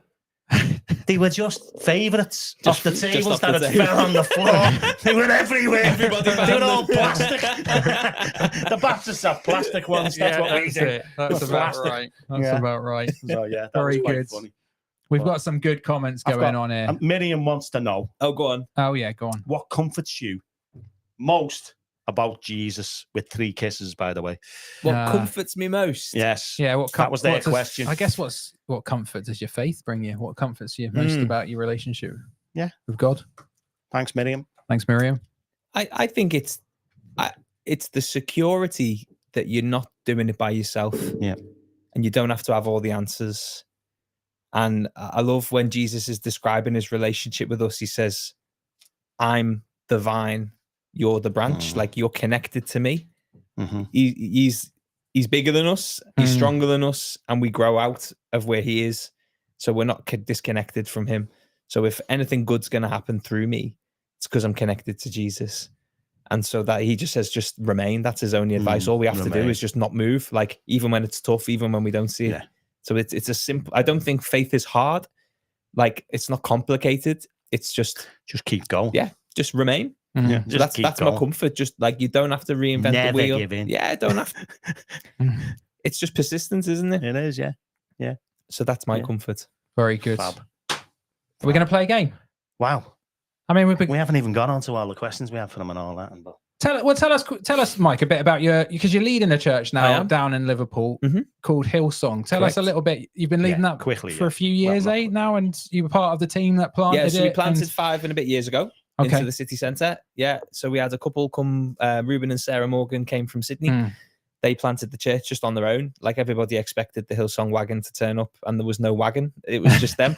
So they Because it's arrived. a big old church, isn't it? Like internationally. Yeah. It's like massive, like tens of thousands of people in like Sydney and that. where Chaz is, it's a big Chaz is old. in Melbourne, and I was only It's messing. Australia, isn't it? Yeah, it's Whatever. near Who enough, as they say. cares? It's close. So, Closer than us. Yeah, so they came. They wanted to plant into Liverpool city centre, so we did that, and we were part of the team. There was a few of us there from the beginning, and then a few more people started to arrive. And Were you already part of Hillsong at that point? No. We'd left our church 6 months prior because we felt God say make some room because he wanted to do something different. So we left the church not knowing what would happen next. And then for 6 months, we were just open to whatever was on the horizon. We knew we wanted to plant a church. We knew God had called us to leadership. We didn't want to plant one in our front room and have it be like weirdchurch.com or anything like that. Yeah. We wanted to be connected to something. We wanted to be involved. Yeah. So we just waited, and then just through a mutual friend got put in touch with Ruben and met with him and his wife, and just felt really like passionately about them as people. Really, like, I'd obviously known about Hillsong, but I wasn't a particularly like Hillsong fanboy or anything. So we just liked Ruben and Sarah and felt God say we could build with them. So we just jumped in and started building the church. And then after lockdown, we did Liverpool and Birmingham for a year. So I was the associate pastor of Liverpool and Birmingham. How's that? 2 places. Yeah. So not just 2 places. 2 places miles away. We get 100 mile away. We get like we have this all the time. People come in and they're ministers like of more than one church, like making us feel bad because we got They're 2 for trying to 1. make us feel bad. We got 2 ministers of one church. Yeah, they're trying to make But us- that's don't feel impressive. bad. So you did both. You had a kind of a split role we had between. the 11 miles a.m. in apart. Liverpool and the 4 p.m. in You Birmingham. didn't. Yeah. You did not drive to Birmingham for the 4 p.m. Yeah, we did. We did the same service. That's in both mad. cities. Wow, good on it you. Was, it was mad. Yeah. Yeah. We did it for 6 months, and we're like, I can't do this. Yeah. Doesn't work. Yeah. Skins. So then, so it's gone up and my car's dying. It's just limping over the line. So after 6 months of that, Ruben and Sarah focused more on Birmingham. I focused more on Liverpool, and then Amy and I just slowly built the church there, and then took over 18 months ago with lead pastors there. Wow. So for my mates in the pub, Yeah, who might be watching this, describe what else. If they went to Hillsong, what would they get? I know, but what would it be like? So Hillsong has grown internationally because of its music. Yeah. So it's big on worship, contemporary worship music. So full drum kit, electric guitars, lots of singers, high energy, lots of visuals on the screens and lights, and like it's a thing to be in. Wow. It is cool. It's like a light show. It's like a show in it. It's like a not like it's not real, but there is that sense of like it might be similar Like to a gig. theatre. Like if you went to a gig. gig, there's like a and I think that's part of the design, isn't it? That it's kind of it's trying to take something that people are used to, you know, in terms of maybe a music venue, and to recreate some of that. Lots of the churches would rent a nightclub. That would be the space they'd use. So Sunday morning they'd be using a nightclub or something similar, a warehouse or something. And it isn't about that. So at the minute, we're volunteer driven as a church. So we've got lots and lots of amazing volunteers that help us put the services on, and we just couldn't do it without it. So we are building at the pace of the people that we have, really. So sometimes things look a little bit different each week depending on who's around, and that's church, though, isn't it? That's refreshing for me to hear, even with Hillsong. That's the thing, because we do have, you know, Jack's our PA guy, and when he's tired, he don't come, does he? No. So suddenly Alan's trying to teach himself how to use a laptop. So it's the same for Hillsong. That's nice to hear. And for us, the priority is the microphone. Like if a microphone works, then we can preach the word of God. We can engage with people. We've got people that hang about after the service to connect in with people. We do groups. Like it's a church. We've got a building in the city centre where we run a grocery, same as you guys. Yeah, nice. And we're engaging with community and people that want to come in and do dance, people that want to watch movies, people that don't care about Jesus but just want to be in and around community. So we've got lots going on in the same building, lots of different very good people, community groups, and we're just doing our best, really, to serve people. I think that's the aim. Great. Kristen's watching. She was saying that she come along to a bonfire night. Yes. And she noticed the congregation's young, which is not the norm in a lot of churches, isn't it? So like she's saying, how do you attract like a younger audience? She's saying you dress quite cool for starters, don't you? Yeah. No, you can't pull that off. That's why you can't go and work for Hillsong. Fine. I think I could. You can't. You haven't got that vibe. I can't do the beard. Look at him. I can't do the beards, but I could do. Honestly, you couldn't do that. I've got the body. I mean, look at this. Full package. Full package. Triple threat. The cold sores are knocking me back a number. Like maybe a point at the moment, the cold sores, but once they're gone, mate, I'm back. You know. Sorry, go on. But there was a question in there, wasn't there? Yeah. Younger people. How do you attract the younger audience? Congregation. One of the questions I ask is, like, it's about visibility. So this is what we learned in lockdown when George Floyd was murdered and all of these like race talks were happening, is people will feel welcome if they can see themselves being part of your community. So it's about visibility. So we have in our church generations and nations as communities that we consult with all the time. How are we representing the generations in our church, and how are we representing the nations in our church? Because people react differently at different points of life, depending on where you've grown up, and there's different expectations on leadership and community, where you grew up and where you experienced life. And so I think if you want to attract people, people have to see themselves there. And so you just have to make it visible for people. So we have big signs for youth, big signs for young adults. We've got a space for youth on a Sunday. So if you come as a young person, you know that you've been thought about and there's a space for you. If you come as a young adult, you know there's a big sign that says young adults. So if you want to get involved, there's a young adult leader attached to every service who knows what we do for young adults. So if you walked into our building as a young person, it would be easy for you to find out how to get involved in what we do. Okay. So we just make it really visible for people and really easy to get involved. That's the aim. You're putting a value. I guess you're being quite intentional. Yeah. In how you choose to focus. You know, to make it a welcoming space for people of a younger generation. Value's the word, because I want people to feel like they've been thought about. Yes, when they arrive. Yeah. Oh, they've been thinking about me, so I feel welcome. I feel like I'm part of it. It's good. That's the plan. Maybe we should try that song. I think. What? Make people feel valuable. People. I think. Maybe. It's overrated. I think it's one way of doing it. It's one way of doing it. One way. Chris is saying when do you meet in Liverpool and what times? Give your webs. Chris is part of our church. She's already jumping ship. She's gone. I'm fuming. If only we'd made her feel valued. Welcome and valued and noticed. Hey. So you meet in Liverpool city centre, don't you, We Mike? do 7-man street. We meet at 10 a.m. and 12:15 on a Sunday. 2 services. Kids work at both. You can attend any service. I love the fact that your building has still got a roofie leak. It does. Yeah, it does. A roof leak. A It's roofie got leak. more than that, yeah. It's a classic, isn't it? Even It's if a you're a classic. modern Leak church is a classic. with all the fancy stuff, your roof's got a leak still. That's just standard. You It don't is. get away with that It's one. the church, unfortunately. Yeah. Is it bad? Like, Oh, it's been terrible, yeah.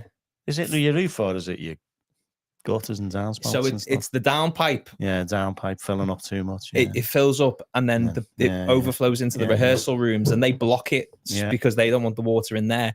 So it goes to the next downpipe because they're all connected, Yeah. and that's sprung a leak. That's cracked. Yeah. So we've disconnected the downpipes, so now they all go into the sewer, and we've repaired the crack. So Oh, well. we should have You solved the fixed it? problem. We should have fixed it. Yeah, you're all right. Then. Fingers crossed, lads. Yeah. Who knows? Yeah. Chris is saying she's not going anywhere. Although, have you got an evening service? 4 o'clock in Birmingham, Chris. Yeah, you've got to drive to Birmingham though, Chris. See you on the M6. My Emma said, can you attend and leave your kids at the kids' work? Yes, you can. Oh, 10. that's it. Is there a cinema nearby? What you do is you take Very your kids for 10. Or Yeah. was it 10 that you said? It is, yeah. Take them for 10 and then go Yeah. and pick them up after the half. After Yeah. 12:15 service at Do 1. it. Pick them up after 1. Yeah, That's the way to do it, isn't it? very good, very good. Oh, it's good, isn't it? Loads of good comments. So you got any other questions you want to finish on? It's been a good one tonight, long one, but people are in. We got, people are in. People are loving it. So we've got time that's for our fine. game. What do you think? Have we got time for our game? Yeah, we've got time. But have you got any other questions about church? No, I was just going to say I like him. You like him. You I still do like like him him. even I do, after yeah. tonight. Yeah. No, good, I like isn't him more now. Thanks. I like him more.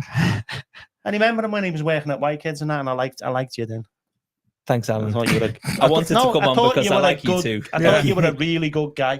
Thanks. I'm not messing. Do you know Thank what? you. He's No. given me nothing but hostility all night, and now you're getting into him. I like you as well. Oh, thanks, Look mate. at you. Doing me head in. I like you that much. You're getting on my nerves. Matt says he's got leaking issues, but it's just an age thing. Over 50, aren't you, Matt? Yeah. That's what it is, lad. Very good. Yeah. Right, Tenor so- man. That's what you need. Tenor man. Tenor man. Is that a thing? Yeah. I thought it was just for the ladies. No, you can get it for men now. Well, Yeah. Tenor man. Like a nappy for fellas. Boss. You're I've been never, doing it all night, sat here. That's why he's on the second bite. That's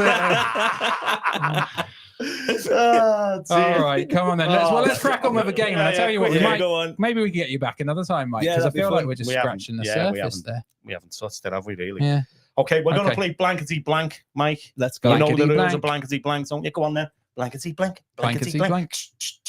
Blankety Blank. Blankety Blank. Do you know what? That'll do. People don't like this game. I don't care whether people like this game. I had to play Linky for weeks because you like it. It's that bad. People want to go back to Linky. No chance. Evening, Joyce. No chance. Joyce. No chance. Joyce has been off to see your grandson. She has, yeah. You've not been. Well, I'm You've been here, in the aren't pub I? having a pint. I'm here, aren't I? That's it. On the Priorities. fort. Priorities. Some of us have got to keep the bull in the door or whatever it's called. Bull in the door. Leaky I don't roof. think Roofy people leak. say that. Someone's got to keep the wood. The In the wool trees. in the tree. You See the tree for the Yeah, woods. yeah. Someone's got it. Someone somewhere. Oh, dear. Have you ever Oh. been tested for Alzheimer's? Can't remember. Okay. Very good. How'd you play? So Blankety blank. what happens is we need someone in the comments to be All right. or the guest judge. Okay, or who wants to do it? panelist. Who wants to do it? Who wants to be the panelist? Joyce has just walked in, but someone volunteer in the Someone comments. volunteer. First Whoever one to volunteers volunteer. We first, need, you're one of the panelists. all you've got to do is come up with an answer. Everyone else can join in, but Joyce is asking, is Alan okay? Joyce, I don't know. I've You never- know the answer to that Come question. on, girl. When was I last okay? Yeah. Dear me. What's your grandson called? Shut up. Look at this. Look how long it takes him to answer. This is beautiful. What is your grandson called? Oh my on. I was just leaving it. Sure you were. Dramatic pause. Albie Joshua Walsh. Albie Joshua Walsh. He was £8.3 when he was born. Very good. Don't know what he is now. He didn't know, Mike. For a long time, he didn't know, did he? That was the thing there. If you saw that happen, Brilliant. Shame on you. I Okay. Of course I need. No, that was Joyce, not me Stuff like saying that. Matt Edmondson's going to help us out. Matt Right, Edmondson, thanks, come on, Thank you, Matt. Matt. Because Well Matt was, done. although Matt's top of the leaderboard, so is he going to want to help him? Oh, out? sabotage. How many Yeah, was he on? sabotage. Was he on 3 or 2? No, he got more than that, didn't he? Two, Matt, let us know. Anyway, go on then. Could we come up with a better game? Well, we always change the game at some Yeah, point. we don't need to change the game, don't we? Change the game, whatever. Run out of questions anyway. So. Oh, Karen's saying me as well. Karen McGlynn. Me mum. Let's go for mum. Let's go for have Mum. You just sacked Mike. Matt. No, because I think Matt's a little conflicted, isn't he? Matt Well, yeah, could want you to lose. He's top of the leaderboard. So No, Karen's going to be We in. saw your game there. Yeah, we saw Slag. through you. Yeah. Supposed to be a Christian. Got you. Okay, so yeah, I say a statement, leave a blank. You wait. Then we have to come up with an answer, and your mum, I think, was it his mum? yeah, Karen. Yeah, Karen's in, right? We all think of an answer. Once we've said, we've got our answer. You answer the question, and then we decide whether it matches what we've said. So I'm trying to guess what we're going to say. Okay. Yeah. Okay. So okay. everyone at home watching, you've got to start commenting because we need your help on this. Well, Karen, you're the woman. But Karen, I'm looking for your answer, so you've got to be quick. Okay. Yeah. Matt's saying 4 or 5. I think 4 or 5. 4. Okay. 4. Okay. All right, let's do it. Okay. So it's cold now. Okay, Mike. Yeah, isn't it, Tom? Yeah. And I don't know about you, Tom. Yeah. But my wife is amazing. Nice try. She's only just started watching. Every day she wakes me up with a blank. Oh, okay. All right. Okay. So Karen, we need your answer quickly. It's cold now. I don't know about Tom's wife. He started. But my wife's amazing. This is horrible. This is Every painful. day she wakes me up with a blank. Okay. One word. What? Well, it could be blankety blank, but that's up to you. So, right. Are you ready, Karen? Yeah. So Karen's she's flying in there. Come on. Okay. Everyone, come on. Write in quick as you can. Quick as you can. So, and you if got you're... one. Scabby gob. Scabby gob. The cheek of it. I tell you, I'm the full package. It's just a cold sore that's causing me a problem. It looks mean. Gotta be honest. Looks aggressive. I think it's got people at home can tell it's got bigger just since I've been sat here tonight. It's the stress of it. Honestly. I can feel my hair. So are you ready, I can feel my hair falling out. Are you ready, Mike? People have done it. Right, so it's getting cold now, as you know. Oh, don't say it again. I want to kill myself. You shut up. I'll have to start again now because I've got that ADHD. It's getting cold outside. Yeah, it's getting cold now. Okay. So, and I don't know about your wife, Tom. Yeah. But my wife's amazing. Every day she makes me up with a cup of tea. Cup of tea. Cup of tea. Yeah. Okay. What did Karen say? Karen said, cup of tea. Cup of tea. Karen. Oh, what? Yes, what? Karen. What were you going to say? A brew. Well, we'll give him that then, yeah. I would have said coffee, to be honest. I'm saying coffee Yeah, as well. so does he get a point for coffee? I don't know. Tell us what you think, whether he gets that, because coffee. Lots of people have gone for coffee. Glass of water. Beverly Wright, a smile. Oh. Nice. She does that as well. Beverly then, Wright, honestly. she She's teaches so my daughter. delightful, my wife. Smile, Wait, nice smile. coffee. I can't believe she smiled at you for a decade. It's wind. It's wind. Because I'm competitive, I'm going to fight for my point there. Okay. Because I think coffee and tea is like... So, well, he said a brew. So Yeah. I reckon you get that my one, point Teffel. then. Yeah. But what about mine? Coffee? No, not coffee. Not coffee. He's We're not giving getting for it. brew. So he's got Yeah. 2 He gets off 2. the first one. Oh, Kiss. Barbara said kiss. Barbara Wakes me up with a said kiss. Chris. Wakes you up with Chris. Who's Chris? No, and Joyce said a punch. No, that is brilliant. That's proper That true. is very good. Full English breakfast with Oh, Miriam. Cool, I love it. Oh, let's all move in with Miriam. I think. Yeah. A groan said, wow, right, a groan. He's still alive. He's still alive. So look at him. breathing. When's it going to stop? Constant, isn't it? I should have chosen the desert. No.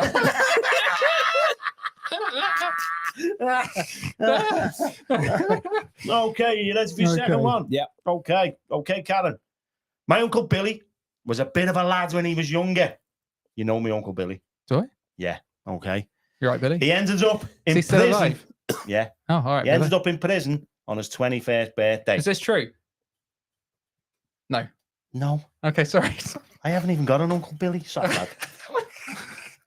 Have to He's start ruined again. it, hasn't he? Start again. I'll have to call him something else now.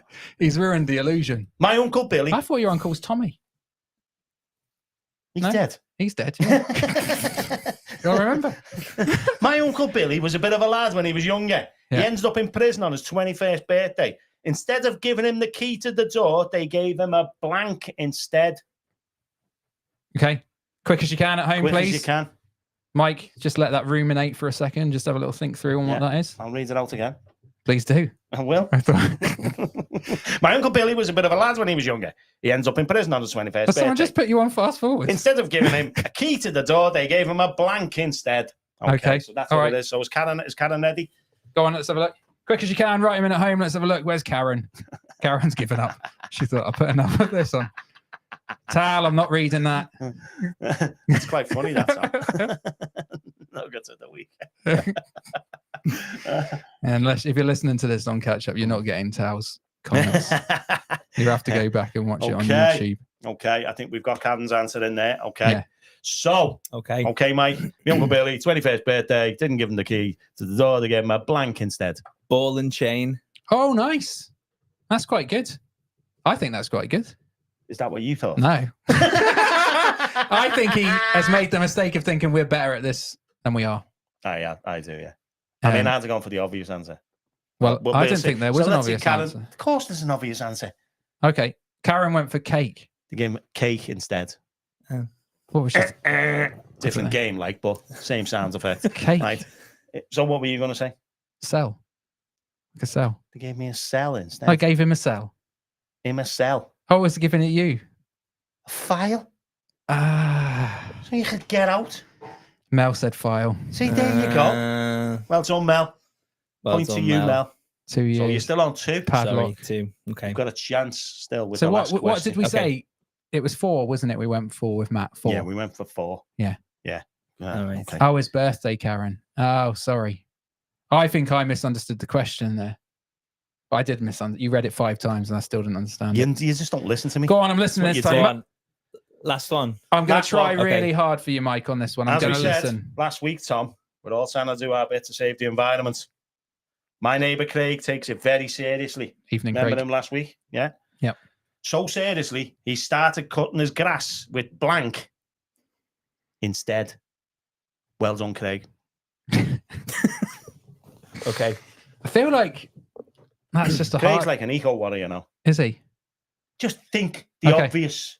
I've got one. I know you were a Tory, so you probably had your own goat cutting your grass down south, didn't you? Hey, Yeah. let's not goat. Don't say not that. goat. Okay. Okay, go on. All right, I think we can get this. Yeah. Come on, people at home. I think we can get this. Come on, Mike. As we said Come last on, week, Karen. I'm we're there. all trying I'm to do there. our bit for the environment, aren't we, Tom? Did My we say neighbour this last Craig, week? Well, Craig had the environment bonfire, didn't Oh, yeah. he? Yeah. I remember now. Yeah, I yeah, remember yeah. now. Yeah. My neighbour Craig takes it very seriously. So seriously, he started cutting his grass with blank instead. Well done. Hit us with Craig. it, Mike. What is it going to be? Scissors. Scissors. Scissors. What's And Karen, said? said nail scissors. Oh, I think we'll give him that. We're giving him 3 points. 3 points up to now. Hooray! What have you said? Scissors. Scissors. Yeah, Craig. 3 Gets points. it. I said scissors. Yeah, there you go. There It's we obvious, go. that one. Top of the league. Top of the league of the Finnegan's League. He's top of the league of the Finnegan's League. I'll take that. I'll take that. Top of the league. Well, I'd like to mention the fantasy football at this point, by the way. No, Just we're not for talking Mikey. about that. No, not you. I'm Go not on. bothered about you. You're Scissors. finished near the bottom somewhere. Scissors. Scissors. His teeth. Go on. That was a good one. Teeth. Sheep. Mikey's like going on about how good he is. Yeah. He's now below me, having played as triple captain. Ah, So He's having a nightmare. come on, Mikey. He's Pull your having finger a out, lad. nightmare. What's happening with the stats? Anyway, Very good. We're going to finish we're gonna with finish a story, aren't we? Yeah. We've kept you in. We We have. will let you leave Oh, eventually, too Mike. long. But This is the longest one we've done. Sorry. This might be It's one of the okay. longer ones. This is very long. So- Enjoying myself. Good. Good. And you said earlier you didn't want to get back to Amy too early, didn't Yeah, you? yeah. I was That's what like, you let me just keep this on going. You said- And the other thing I was Make sure thinking about. Make sure the kids are in bed and that. Yeah. She's keeping your Erin up. It's the 3-year-old. She's not letting Go her to go bed, to babe. sleep. So basically, what happens is you tell a story, Mike. Yes. Good story Get them on the wall. gets you on the wall in the bar. Okay. Yeah. So we'll stick your name on the wall. VIP list. Look, there's some. There's some illustrious names Oh on my there. word! You Honestly. You wouldn't Honestly. believe. You wouldn't believe. You'd like to be up there. You wouldn't. You would. Well, I hope I can. But if the story goes badly, then You're bad. you get barred. Okay. You get You barred lit- and you can't come back. You ever can't again. come back. No, you get Oh, barred. that's pressure's on. So- And no one's ever been barred yet, Mike. And Okay. I would be absolutely devastated if you got barred because I like you. So I need to, Most of them on there I can't stand. I'm only messing. need to come up with the goods. Yeah. So we'll pass over to you, Mike, and Yeah. then everyone at home they can have a little vote on Okay. barred or wall. So you just say barred. Oh, whoa. Well, I was sitting in my lounge Go on. one December and there was a knock on the door. I opened the door and there was a priest standing there. And he goes, "Are you Mr. McGlynn?" I said, "Yeah." He goes, "Is this yours?" And from behind his back, he pulled an Amazon parcel out. I said, "Yeah." He goes, "Can I come in?" I said, "You better had." So he steps in. I'll take you back a few weeks prior. So I was doing my Christmas shopping on Amazon and I was buying some items for the family. So we'd done the big list off everybody. And as you do on Amazon, you fill your basket, you put it all in there, Yeah. and then you buy it. And what Amazon does is it groups it depending on where it is in all of its warehouses. Oh yeah. And all of these different things. So I was buying some Bob the Builder bits for my nephew. I was buying some other bits for the kids. So there was all these Christmassy presents. But then one box I was buying my mum, who's on our Karen. She'd asked for a large Lobster. print Bible for Christmas because she loves the Lord, but her eyesight's going. So she needed a large print Bible. So I thought, okay, yeah, we'll get that one. Now, we've got a pet tortoise as well. Stanley, he's been with us for 15 years, and Stanley lives in a vivarium, which is like a glass tank, and he's got bedding at the bottom of it, and it's reptile bedding. So in this box was a large print Bible and snake bedding, right? And it never showed up. All the other things arrived as Amazon does the next day, but this never arrived. So I was on to Amazon customer service, like, you know, where are you? What's going on? And so they said, "Oh, terribly sorry, Mr. McGlynn. We'll send out another one."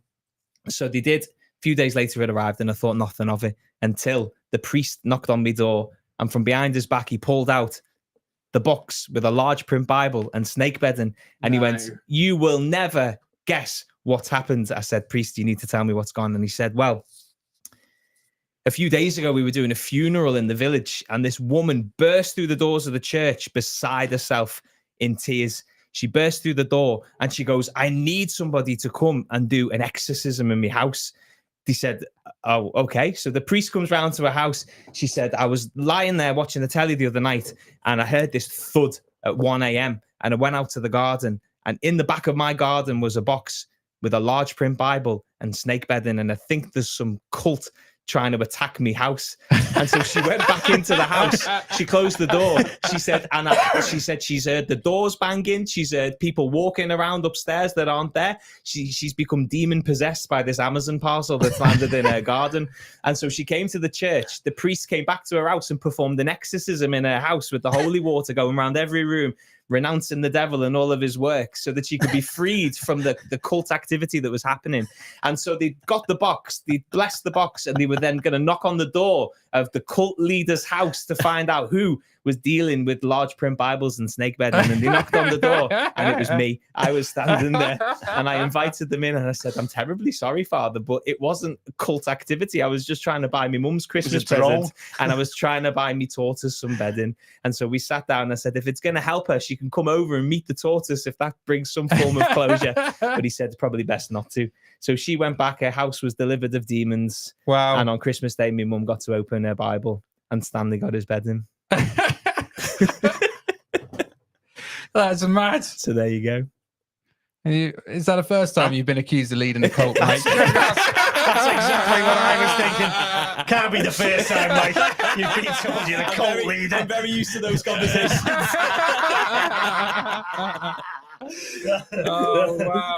We'll sing this song and smile at the camera. Oh, that's amazing. There's something going on with your family and presents, isn't there? Lobsters and tortoise and Tortoise, The whole bed, deal. Wow. snakes. Yeah. very good. Well, let us know Well, at home. Let us know at home. there you go. You can just say in the comments, wall Wall, or bad. bard. And so you know what? Karen did say this story better involves snake bedding. She knows me, mum. She knows. knew. She knew it was. She knows. She's It's top listened to a story. few That. sermons before me, mum. She knows. All right, let us know. Here we go. Brilliant. Wall says Matt. On the wall says Mike. Here we go. People are loving it. Get him on the wall. Cammy's in from Scotland. Hilarious. Get him on the wall. Get him on the wall, says Chris. Very good. And Karen says on the wall. Get him on the wall, lad. Thanks, mum. Very good. Thanks, Mum. I mean, you've got a very supportive mum. And you're top of the league as well. It's a good night, boys. It It's is. a good night. It is. Your week's ending well. We're doing okay. We're doing okay. The roof's fixed. It's all coming good. Look at me now, mum. Look at me now. Top of the world, man. Top of the world. Wow. Get him on the wall. We're mate. getting him on the wall. We're getting him on the wall. wall. David's saying our Karen should be on the wall as well. Do you know what? I think maybe we're going to make Karen Nugget of the Week. Are we? Yeah, I'll do see you think? us as well. Yeah. Yeah. You'll have to take us on beer mats. Yeah, we'll get Karen. Hopefully that won't offend her too much. But And then you get her a beer mat and she can send us a picture of her with, yeah. with her Where are beer we mat. going with this? I'm trying I to reckon you've find- got to go here somewhere. Or... Yeah, Mike. There we go. My cult leader. High Priest Mike High McGlynn. priest. High Priest. I'm going to do a little snake. A little snake there as well. There we go. Just so people know. Smike. Right. Oh, yeah, it does. Oh, darn it. And forever you shall be called Smike. Sorry about that. Very good. Oh, it's been a good night, has hasn't been a it? long It's night, been a Tom, good sorry. night. It's been a long Been one, very but a long good one. one. Yeah. But so if well, thank you so much, Mike. Yes. Thank you you. for coming. Appreciate it. Thank you. No, we appreciate it. Yeah, no, we do. We We like you. we do. Well, Stop I do. saying that. You're freaking me out. So thank you for joining us. If you're watching for the first time, it would be great if you could like this. Yeah. Not just generally, but I mean, like it on Facebook, give it a share, Yeah. subscribe on YouTube. Yeah. If wherever you listen to your podcast, you Yeah. can get it on there as well. That'd be fab. Share it, give It it a little helps. cheeky share. It helps us. It does. Don't know how And, it helps, but it does help. Apparently, it does something to a logarithm. Well, it's all lads, I the don't know. logarithms. Who knows what's going on? We've got Yo Hassan on or Hussein. Hassoon. We'll learn her name by next week, won't we, Just call it Joe. Joe? Hello, Joe. Hello, Joe. You gamed the system. Well done. She'll probably stop. She won't come. She'll watch this once and go. Well, nah. It's Joe. It's a girl, isn't it? Because we get some We get complaints. we get complaints that we don't have enough women in the bar. So we've got a woman next week. We have. Tick in the box. Yeah, That's it. Yeah, Tick. tick woman. That's what you do at Hillsong as well. Sorry, Right, we I'm better go, only better messing. go. No, we've got Joe in next Sorry. week, so come and join us next Wednesday night. Mike, what a legend. Yeah. We really appreciate you, mate. Thank you for joining in with the spirit of it. And we will see you again next Wednesday for another episode of Wednesday Night at Finnegan's. Good night. God bless.